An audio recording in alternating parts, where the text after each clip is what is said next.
नमस्कार, peptic time Madhya Pradesh समाचार में आपका स्वागत है। यह है हमारा खास शो राजपाट। इस कार्यक्रम के जरिए हम आपको आपके विकल्पों के बारे में जागरूक करते हैं।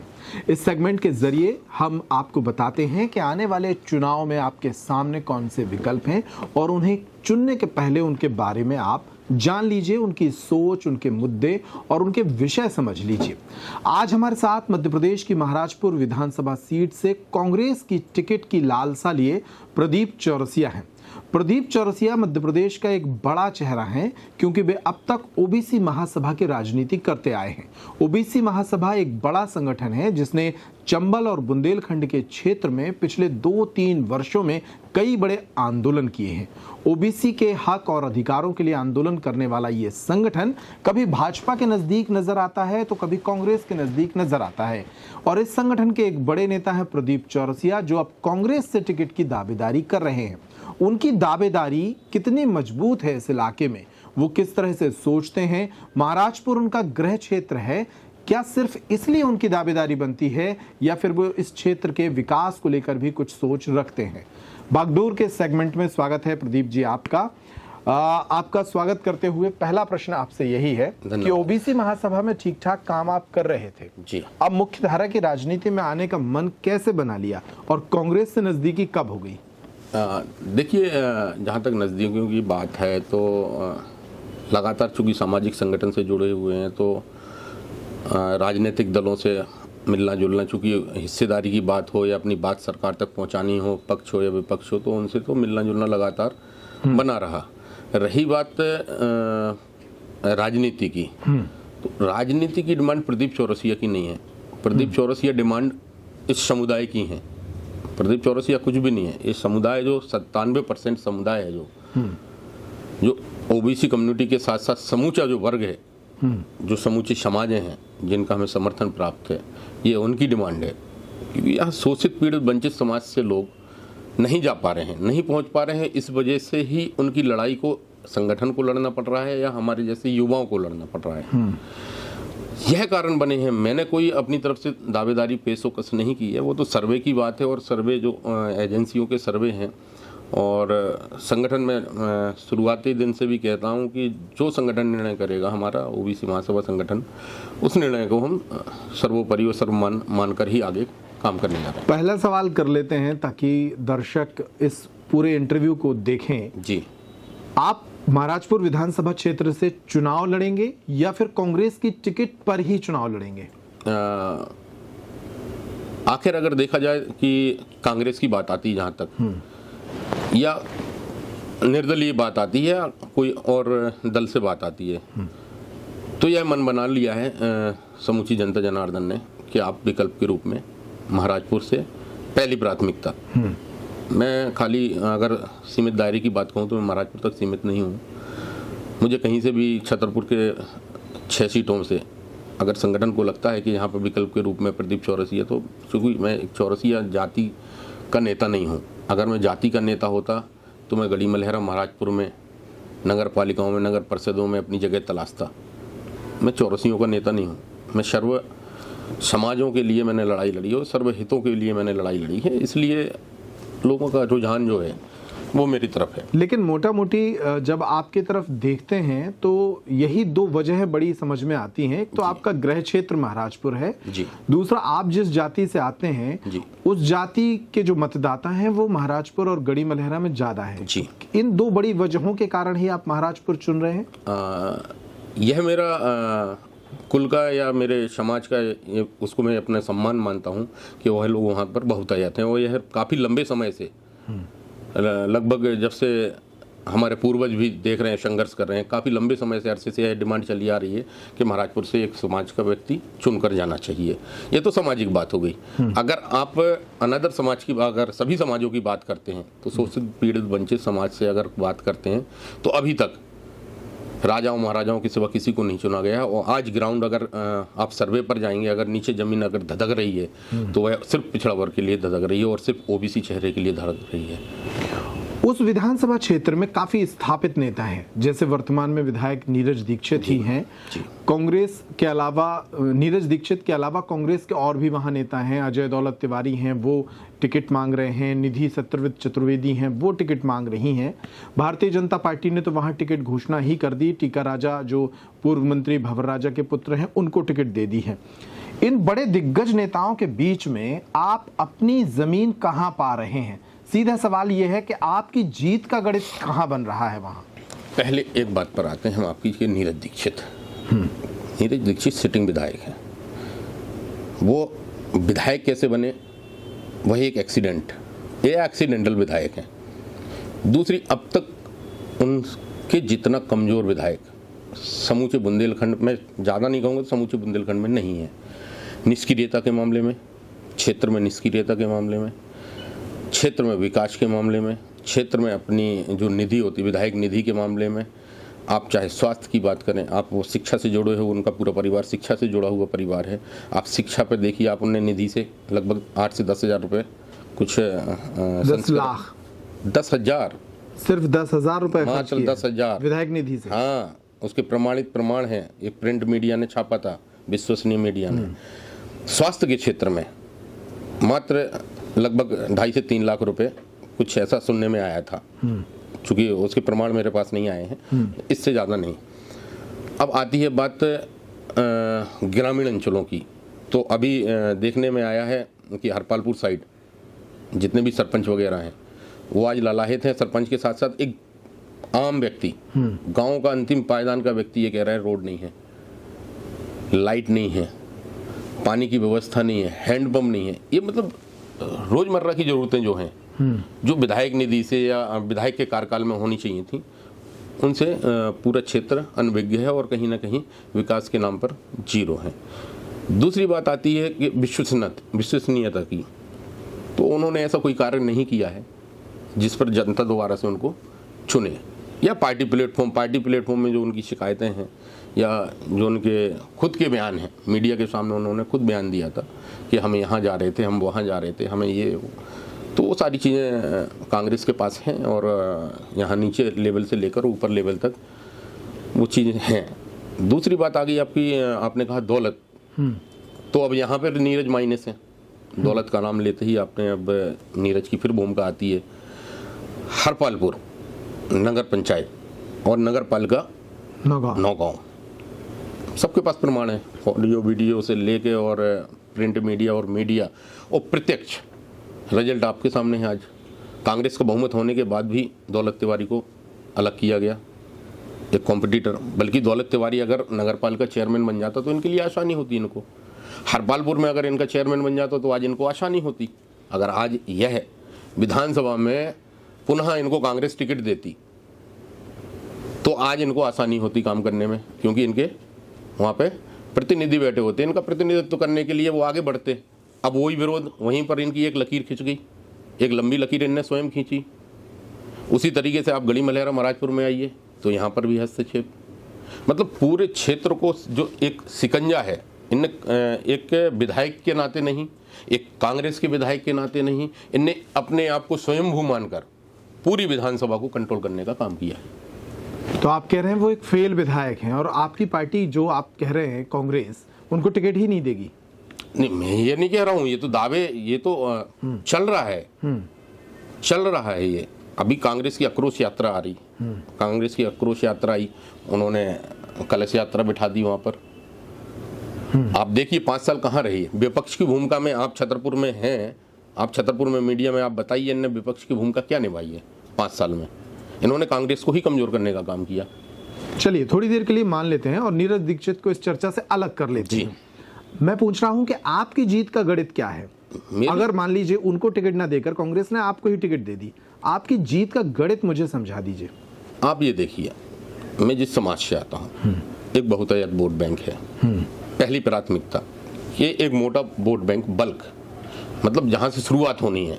अभी कांग्रेस पार्टी का वोट बात पीछे जो है, जो पार्टी का वोट बैंक है वो प्लस होगा।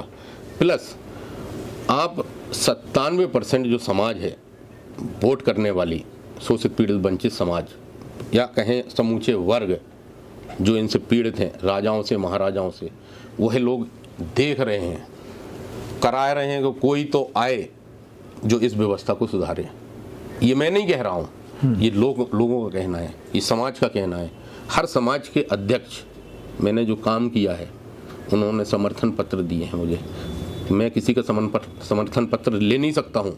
आपका समर्थन पत्र मैं नहीं ले सकता हूँ, यादव समाज का नहीं ले सकता हूँ, कुशवाहा समाज का नहीं ले सकता हूँ। मेरे पास कोई कंप्यूटर सिस्टम नहीं रखा है कि मैं किसी के कौन पद पे सचिव है, कौन अध्यक्ष है, मैं नहीं छिपा सकता हूँ। लोगों ने मुझे समर्थन दिया, चाहे वो यादव समाज हो, चाहे वो कुशवाहा समाज हो, चाहे वो पटेल समाज हो, चाहे वो रैकवार समाज हो, मतलब जिनकी सबसे ज़्यादा भागीदारी है, आज वो सब लोग हमारे साथ संघर्ष कर रहे हैं। रोडों पर आप देखते हैं, आए दिन कुछ भी होता है तो वो लोग संघर्ष करते, वो चेहरे आपको साथ नजर आते हैं। यह सबसे बड़ा गणित है। तो आप कह रहे हैं कि ओबीसी समाज और कांग्रेस का जो वोट है वो और चौरसिया समाज, ये तीन मिलकर आपको विधायक बना सकते हैं। आप जिस ओबीसी समाज के ऊपर इतना भरोसा कर रहे हैं, जिस समाज के ऊपर इतना इतरा रहे हैं, उस समाज में तो पहले ही सेंधमारी हो चुकी है। आम आदमी पार्टी ने वहां रामजी पटेल को प्रत्याशी बना दिया है। वो भी तो एक वर्ग है जो कहीं और शिफ्ट हो रहा है। देखिए, अभी लड़ाई जो है सत्ता की, या सत्ता में स्थापित होने के बाद से अपने लोगों को संरक्षण करने की, वो आर पार की लड़ाई चल रही है। आम आदमी पार्टी बी टीम का काम कर रही है। किसकी बी टीम? भाजपा की बी टीम का काम कर रही है। उसी हिसाब से टिकटों का बंटवारा हो रहा है। अभी तक के जो सिनारियो हैं, उस हिसाब से वो अगर देखा जाए टिकटों का वितरण, तो उसी हिसाब से हो रहा है। दूसरा, गोंडवाना गणतंत्र और बहुजन समाज पार्टी, एक तरफ गणतंत्र समाज पार्टी उनके बेटी को एक सिंगल टिकट जारी करती है, उसके बाद से यहाँ पर गठबंधन होता है। तो यह मध्य प्रदेश की जनता है, पूरे देश की जनता है, सब देख रही है हो क्या रहा है। तो यहाँ पर जो आप बता रहे हैं, तो उसका सीधा सीधा गणित सामने समझ में आता है। तो फिर आम आदमी पार्टी हो या बहुजन समाज पार्टी हो या XYZ, यहाँ पे लड़ाई सीधी आर पार की है। भाजपा और कांग्रेस की लड़ाई, कांग्रेस की है, इसमें बीच में कोई नहीं है। और आप कह रहे हैं कि जो ओबीसी वर्ग है या जो SC ST वर्ग है वो कांग्रेस के साथ जाएगा? बुझाएगा। OPS है, ओल्ड पेंशन है, 500 रुपये में सिलेंडर, ये सारी चीज़ें जो हो रही हैं, ये कहीं ना कहीं वो मध्य प्रदेश में जो लगातार शासन हो, प्रशासन हो, सत्ता के सिंहासन पर बैठे लोग, अन्याय हो, अत्याचार हो, वो देख रहे हैं, लोग परेशान हो गए हैं। नहीं, अभी जो खबरें सामने आ रही हैं वो ये आ रही हैं कि कांग्रेस ज़्यादातर अपने सिटिंग विधायक की टिकटें नहीं काट रही है। फिर आपको क्यों लगता है कि नीरज दीक्षित जो है पार्टी फोरम से खारिज किए जाएंगे? ये मैं नहीं कह रहा हूँ, यह कांग्रेस पार्टी ही कह रही है। कांग्रेस पार्टी के बड़े लीडर कह रहे हैं। ऐसे क्या कारण देखते हैं आप?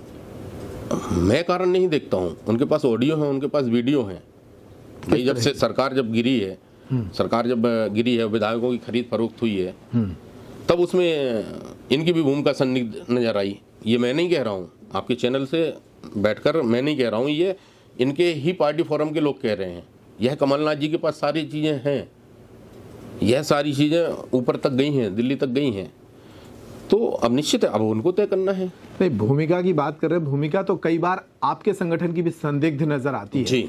कई बार ऐसे आरोप लगे कि ओबीसी महासभा जो है जी, वो एक तरह से शिवराज सिंह चौहान ही चलाते हैं, उसके पीछे वही रहते हैं, और वो खुद के वजूद को स्थापित रखने के लिए मध्य प्रदेश की राजनीति में आप जैसे लोगों को और आपके संगठन को खड़ा करते हैं, ताकि उनके बराबरी से कोई दूसरा भाजपा का सवर्ण समाज का नेता खड़ा ना हो जाए। उदाहरण के लिए छतरपुर जिले की खजुराहो लोकसभा से प्रदेश अध्यक्ष भारतीय जनता पार्टी BD शर्मा सांसद हैं। पिछले 3 वर्षों से ओबीसी महासभा उन्हें टारगेट करके विरोध करती रही है। वो पूरी भाजपा का विरोध नहीं करती है, वो शिवराज सिंह चौहान का विरोध नहीं करती है, वो BD शर्मा को टारगेट क्यों करती है? पहले बात का जवाब ये मैं देना चाह रहा हूँ आपको कि आपने शिवराज जी की बात की है, शिवराज जी की भूमिका की, तो शिवराज जी भी उसी पार्टी से आते हैं, भारतीय जनता पार्टी से, और BD शर्मा भी भारतीय जनता पार्टी। मैंने अंतर बताया कि उनका विरोध नहीं करते आप लोग। अंतर मैं साफ कर रहा हूँ, आपका अंतर, आपका जवाब दे रहा हूँ। एक प्रदेश अध्यक्ष हैं, एक मुखिया हैं। एक तरफ उन्हीं की RSS विंग है, एक तरफ आपकी भारतीय जनता पार्टी चुनी हुई है। एक पराक्रमी नेता है, एक परिक्रमा वाला नेता है। अंतर साफ है ना? दोनों चीजों के अंतर बता रहा हूं मैं। अब रही बात संगठन की भूमिका, तो आरोप तो बहुत लगे हैं कि ऐसा है, यहाँ से फाइनेंस होता है। अभी एक चैनल वाले भैया बता रहे थे कि सुपारी भी लेते हैं, हम कमलनाथ जी से भी मिलते हैं और हम शिवराज जी से भी मिलते हैं, सीएम हाउस तक भी जाते हैं। निश्चित हम अपनी बात रखने जाते हैं, बात रखने जाते हैं, लेकिन ये कहीं कहीं से कहीं तक सच बात नहीं है कि हम एक का विरोध करते हैं, एक का विरोध नहीं करते हैं। शुरुआत मुखिया कौन है? शिवराज जी।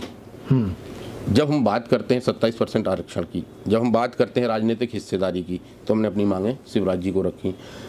संसदीय क्षेत्र बीडी शर्मा का है, यह छतरपुर है, मैं छतरपुर से हूँ। कारण बीडी शर्मा का यहाँ का जो उन्होंने हमारे ही संगठन के व्यक्तियों को और कुछ लोगों को एक सामूहिक गैंग रेप का चार्ज लगवाया, मुद्दा वहाँ बना, बॉल उन्होंने दी। अब वो हमारा मैटर था, फिर वो बॉल ऐसी खेली गई है, ऐसा खिलाया गया कि वो पावर में थे, वो सत्ता में थे, प्रशासन उनका, एसपी उनका, कलेक्टर उनका, पूरा प्रशासन, उन्होंने ताकत झोंक दी। हाँ। तो अब यहाँ पर ना तो शिवराज की बात आती है, यहाँ पर सिर्फ बात आती है सीधी बीडी शर्मा साहब की। उसमें सीधा सीधा इन्वॉल्वमेंट बीडी शर्मा और अरविंद पटेरा का था, जो निकल कर आया। आज हमारे ही बीच के व्यक्ति को ले जाके क्या जरूरत पड़ी थी आज ओबीसी महासभा को हमारे बीच का व्यक्ति ले जाके उसको शामिल करने की? कुछ तो कारण होंगे। नहीं, आपके दोनों विरोध के जो स्वरूप हैं वो अलग अलग होते हैं जी। अभी आपने खुद कहा कि आप 27% आरक्षण राजनीतिक हिस्सेदारी की मांग लेकर जाते हैं शिवराज जी के पास। हाँ, मुखिया है और काले झंडे दिखाते हैं बीडी शर्मा को। नहीं, काले झंडे, मैं कभी काले झंडे, मैंने बीडी शर्मा का आज आपकी स्टूडियो में नाम ले रहा हूँ, आज दिनांक तक मैंने नाम नहीं लिया, ना मैं आज तक मिला हूँ। कोई अगर ये भी आरोप लगा दे कि उनसे पीछे पर्दे के पीछे जाके मिलते हैं, नहीं। काले झंडे दिखाने का काम उनके संसदीय क्षेत्र में हुआ। उनके ऐसे क्या कार्यकाल रहे, उनके ऐसे क्या काम रहे कि उनको उसकी प्रतिक्रिया काले झंडों में मिली। उन्हें काले झंडों में अगर प्रतिक्रिया मिली तो उन्होंने फिर ऐसा षड्यंत्र रचा कि ये काले झंडे दिखाने वाले जेल में जाएं और जेल में सड़ें। मतलब 376 लगाना, ये पहली बार ऐसी राजनीति देखी है छतरपुर नहीं, समूचे मध्य प्रदेश के अंदर। अगर राजनीतिक द्वेष होता है तो अभी तक इतने हमारे यहाँ छतरपुर जिले के अंदर जनप्रतिनिधि रहे हैं, चाहे वो संसदीय क्षेत्र के क्यों ना हो, लेकिन 25-27 तक लगा देते हैं। झूठे शराब और आपके केस लगा सकते हैं, गांजे स्मैक के लगा सकते हैं, लेकिन ऐसा कभी आज दिनांक तक ऐसा केस नहीं लगा कि काले झंडे दिखाने वाले या विरोध करने वाले क्षेत्रीय लोगों के ऊपर सीधा 376 लगा दिया। चलिए, आप जायज वजह बता रहे हैं अपने हिसाब से कि बीडी शर्मा का विरोध ओबीसी महासभा इसलिए करती थी। चलिए, अब उस हिस्सेदारी की बात पर आते हैं। शिवराज सिंह चौहान ने अपने कार्यकाल में ओबीसी समाज के लिए कुछ किया है कि नहीं किया है? उनके कार्यकाल पर आपकी क्या प्रतिक्रिया है? देखिए, शिवराज जी के कार्यकाल की ऐसी बात है कि शिवराज जी कार्यकाल में वो जहां तक मैंने समझ में आया है, वो सरकार के हिसाब से चलाते रहे और सरकार जिस हिसाब से उनको ऑपरेट किया गया है उस हिसाब से उन्होंने ऑपरेटिंग की है। शिवराज जी चाहते हुए भी नहीं कर पाए, मेरे व्यक्तिगत मैंने ये समझा है, जहाँ तक इतना मैं ज्ञापन प्रदर्शन के माध्यम से मिला या मेरी बातचीत हुई, वो चाहते हुए भी उनके अंदर दर्द है कि चाहते हुए भी नहीं कर पाए। भाजपा शासन के अंदर इतने लंबे कार्यकाल में सिर्फ अगर वो टिके रहे तो सिर्फ ओबीसी चेहरे की वजह से टिके रहे, और अंतिम अगर उनने करने का प्रयास भी किया तो उनको रोका गया है।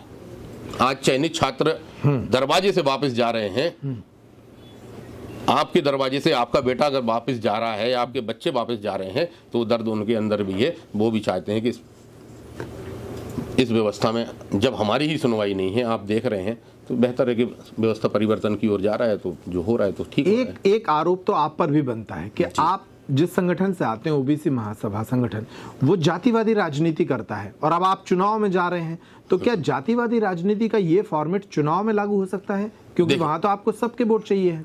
देखिए, बहुत अच्छा प्यारा क्वेश्चन पूछा आपने, बहुत बढ़िया सवाल खड़ा कर दिया आपने। अब इसमें जातिवाद भी नजर आ जाएगा आपको कि जातिवाद प्रदीप चौरसिया मेरे सरनेम के पीछे एक चौरसिया शब्द लगा हुआ है। प्रदीप चौरसिया सामाजिक संगठन ओबीसी महासभा का प्रदेश कार्यकारी अध्यक्ष है।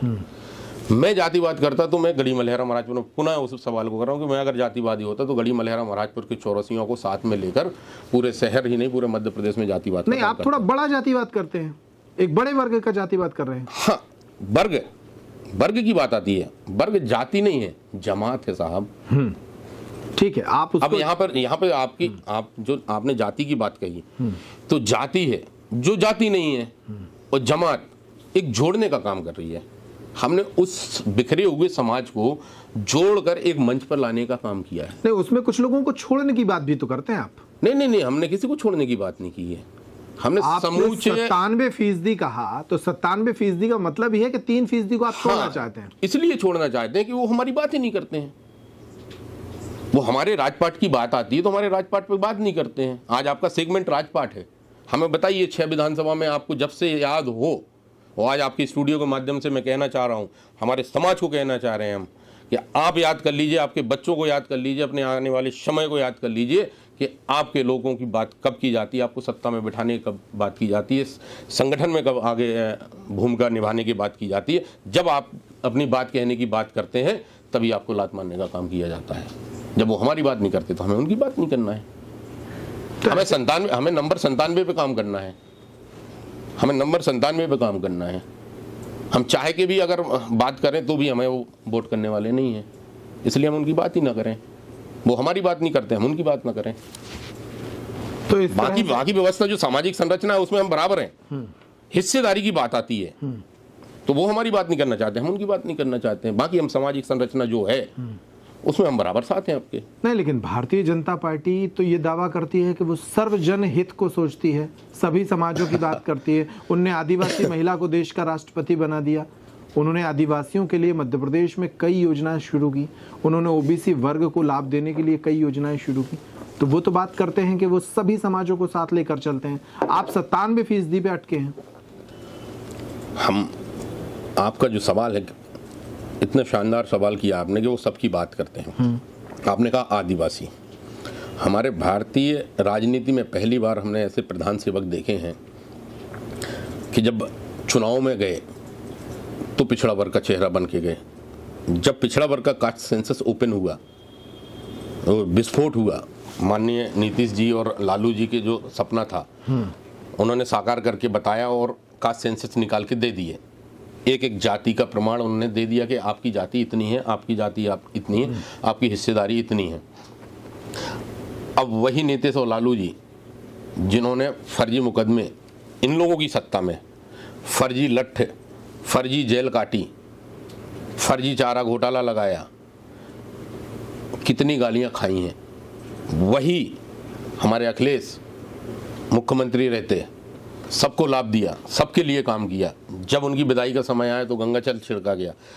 तो इनकी कथनी और करनी में दोनों में अंतर है। आज प्रधानमंत्री जी ओबीसी को छोड़कर गरीबी पर आ गए हैं।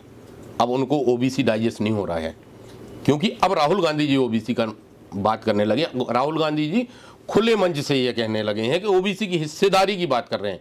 वो ओबीसी नहीं है, नहीं होते भी वो ओबीसी को हिस्सेदारी की बात कर रहे हैं। सेंट्रल सेक्रेटरीट से लेकर राजनीति में भागीदारी की बात कर रहे हैं।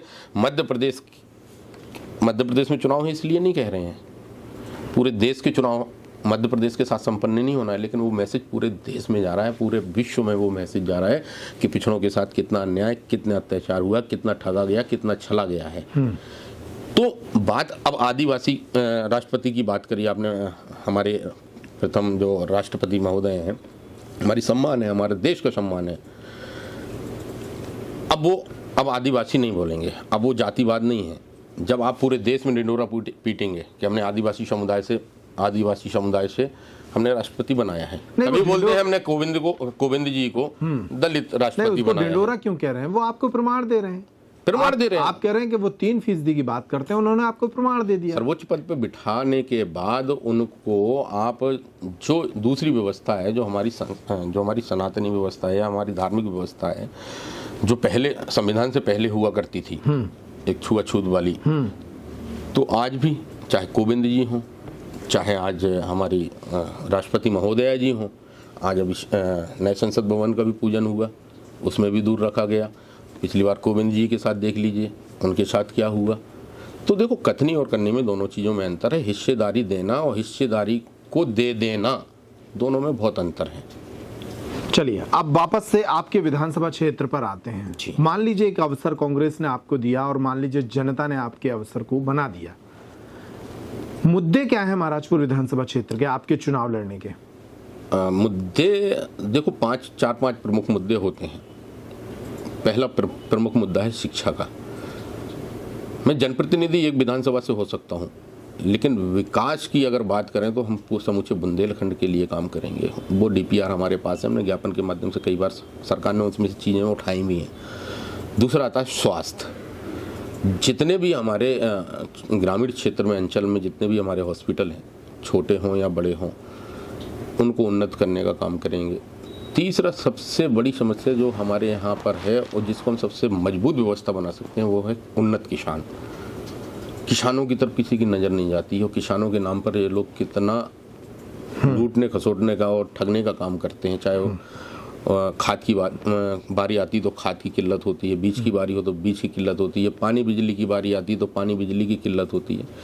हमारी प्रमुख जो अगर हमें अवसर मिलता है तो जो हमारे महाराजपुर क्षेत्र से जितनी भी नदियाँ निकली हुई हैं, इन नदियों का पानी कहीं ना कहीं हम उन नदियों को ये देखेंगे कि शासकीय भूमि कहाँ पर ज़्यादा से ज़्यादा पड़ी हुई है। हम प्रस्तावित डैम बनाने का योजना बनाएंगे और उस पर काम करेंगे। यह चौथी बात आती है हमारे यहाँ पे महिलाओं की। आज ये लाडली 1500 रुपये और 1200 रुपये और 3000 तक बेरोजगारी की ओर ढकेलने का काम जो कर रहे हैं, और बेरोजगारी के साथ साथ लोगों को कमज़ोर करने का काम किया जा रहा है। नहीं, वो तो कमलनाथ जी भी कह रहे हैं कि हम भी देंगे। मैं कमलनाथ जी की बात नहीं कर रहा हूँ इसमें, ना ही भाजपा की बात कर रहा हूँ। मैंने अभी नाम नहीं लिया दोनों का। मैं ये कह रहा हूँ जो ये काम जो इन लोगों ने किया, रेवड़ी बांटने का काम, ये रेवड़ी बांटने का काम, ठीक है ना। अगर आपको करना है तो उनके स्वास्थ्य के बारे में देखिए। आपको अगर करना है तो उनके बच्चों के लिए अच्छा स्वास्थ्य की बात करें, आप उनकी शिक्षा की बात करें, उनके रोजगार की बात करें। मैंने मेरी प्रमुखता पे है स्व सहायता समूह। स्व सहायता समूह के माध्यम से और दूसरे माध्यमों से बहनों को उन्नत बनाना। आज मोबाइल ऐप का ज़माना है, इस एंड्रॉयड मोबाइल में ही सब कुछ है। आप कुछ भी प्रोडक्ट बनाइए, देश दुनिया में पहुंचाने का काम प्रदीप चौरसिया लक्ष्य भैया करेंगे।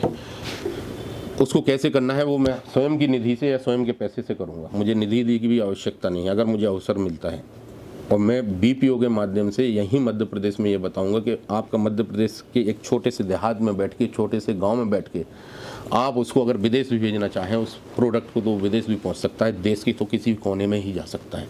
तो जहां आप 3000 और 1000 रुपये से आपने शुरू की कहानी और 3000 में लटका दिया, तो उन बहनों के अंदर हम वो क्षमता पैदा करने की क्षमता रखते हैं कि वो बहनें 1 लाख रुपये तक भी कमा सकती हैं। चलिए मान लिया कि ऐसा कभी होगा जी। लाडली बहना योजना की आपने बात की, वो योजना भारतीय जनता पार्टी के लिए एक बहुत बड़े अस्त्र के रूप में काम कर रही है और भाजपा पहले अपने प्रत्याशियों का ऐलान भी कर चुकी है। तो एक जो माहौल बनाने की कोशिश है वो भाजपा ने पहले ही कर दी। आपकी सीट पर भी कामाख्या प्रताप सिंह टीका राजा की टिकट का ऐलान हो चुका है। वो कैसे प्रत्याशी साबित होंगे ये तो खैर क्षेत्र की जनता बताएगी जी। उनका पहले से प्रत्याशी हो जाना कितना मदद कर रहा है भाजपा को, इस पर आपकी क्या राय है? देखिए, पहले लाडली का एक सवाल आपको। तो आज लाडली जो बहनें थीं वो डांटती नजर आ रही हैं। वो लाडली से हो गई डांटती बहना। पहले लाडली, फिर उसी सर्टिफिकेट पर आपने कह दिया कि हम 450 में सिलेंडर देंगे। आप कांग्रेस के पीछे कॉपी कर रहे हैं या नकल कर रहे हैं? सिलेंडर की बात आती है, फिर आप OPS की बात क्यों नहीं करते हैं? चलो पहले लाडली पर फिर वापस आ जाते हैं। तो लाडली अब गुस्से में है क्योंकि लाडली को पहले फार्म भरने जाना पड़ा, अब फार्म भरने बंद हो गए। फिर अब गैस के सिलेंडर के पीछे चक्कर लगा रही है। तो लाडली को ये समझ में नहीं आ रहा जो हमें रेवड़ी मिली है वो हम कहाँ कहाँ घूमें लेके इसको। दूसरी बात आती है, आपने कहा कामाख्या सिंह पे, और वो प्रत्याशी घोषित हो चुके हैं। और हमारे यहाँ महाराजपुर में जो परंपरागत वोट था भाजपा का, जो समाजें थीं, जो हमारी ही समाजें थीं, जिनकी आज हम हुंकार भर रहे हैं, वो समाजें सारी टूट चुकी हैं। क्यों टूट चुकी हैं? राजा का बेटा राजा, राजतंत्र स्थापित हो गया है महाराजपुर नहीं पूरे देश में। इस तरीके से भाजपा टिकटें वितरण कर रही है। राजा साहब के पिताजी, पिताजी के पिताजी, बिजावर से शुरुआत होती है, कांग्रेस में रहते हैं, मंत्री बनते हैं। पिताजी के पिताजी, दादाजी, वो भी विधायक रहे। अब आ गए नाती, जैसे नाती राजा।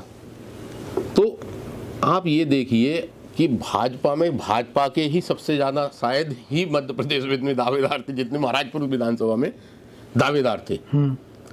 अब भाजपा के अंदर ही विरोध, भाजपा के अंदर ही कलह पनप चुकी है। अब उसको कैसे शांत कर रहे हैं। दूसरी बात, हमारा समाज किस बात का विरोध है? विरोध इसी बात कर है कि भाई जो लोग 5 साल से काम कर रहे थे, कुछ हमारे समाज के लोग थे वो भी काम कर रहे थे, कुछ पटेल समाज के लोग थे वो भी काम कर रहे थे, कुछ यादव समाज के लोग थे वो भी काम कर रहे थे, कुछ ब्राह्मण समाज के लोग थे वो भी काम कर रहे थे, कुछ वैश्य समाज के लोग थे वो भी काम कर रहे थे, कुछ क्षत्रिय समाज के लोग थे वो भी काम कर रहे थे। मतलब तमाम जितनी भी सामाजिक संरचनाएं हैं वो सभी लोग काम कर रहे थे, सभी लोग प्रत्याशी सब दौड़ में थे। लगभग 2 दर्जन लोग भाजपा की टिकट पाने के दौड़ में थे। अब ये 2 दर्जन लोग कामाख्या जी संभाले, भारतीय जनता पार्टी संभाले, तो हम तो कोसों दूर हैं। रही बात हमारे लोगों की, तो हमारे लोगों को तो सीधा संदेश है कि लोकतंत्र में लोकतंत्र चलेगा, राजा का बेटा राजा पैदा नहीं करेंगे। लोकतंत्र में वोट से राजा पैदा करेंगे, अपने मत अधिकार से राजा पैदा करेंगे। तो इस व्यवस्था को हम सिरे से नकारते हैं, इसलिए हमारा वो कहीं से कहीं तक वो हमारा उनका कंपटीशन या हमारी कॉम्पिटिटर नहीं है। चलिए, बहुत शुक्रिया आपका, तमाम प्रश्नों के बेबाकी से आपने जवाब दिए। प्रदीप चौरसिया हमारे साथ थे, ओबीसी महासभा के प्रदेश के कार्यकारी अध्यक्ष हैं और महाराजपुर विधानसभा सीट से फिलहाल कांग्रेस की टिकट के दावेदार हैं। लेकिन इस इंटरव्यू में जो खास बात निकल कर आई है वो ये है कि उन्होंने साफ कहा है कि वे महाराजपुर विधानसभा सीट से चुनाव तो लड़ेंगे, कांग्रेस टिकट नहीं भी देगी तब भी लड़ेंगे। ऐसे में अब महाराजपुर विधानसभा सीट का जो चुनाव है वो काफी दिलचस्प हो गया है। पूरे देश में इन दिनों ओबीसी स्टैंड का फॉर्मूला चल रहा है और अब यही फॉर्मूला महाराजपुर विधानसभा सीट पर आने वाला है। यहाँ पर 97% और 3% के वर्षे से लड़ाई खड़ी करने की कोशिश है और उस कोशिश के साथ सत्ता की कुर्सी तक पहुंचने की कोशिश भी है। प्रदीप चौरसिया किस तरह से सोचते हैं, किस तरह से उनका विजन है अपने क्षेत्र के काम करने के लिए, ये सब हमने इस इंटरव्यू में खोजने और खंगालने की कोशिश की है। आपको ये इंटरव्यू कैसा लगा अपने कमेंट के माध्यम से हमें जरूर बताइएगा। प्रदीप जी, बहुत शुक्रिया आपका हमारे बहुत बहुत धन्यवाद आपका और आपके चैनल का और समूचे मध्य प्रदेश और महाराजपुर के साथ साथ समूचे छतरपुर के सभी साथियों का, सभी शहरवासियों का बहुत बहुत धन्यवाद। बहुत धन्यवाद आप सभी दर्शकों का। इस इंटरव्यू में इतना ही। नमस्कार।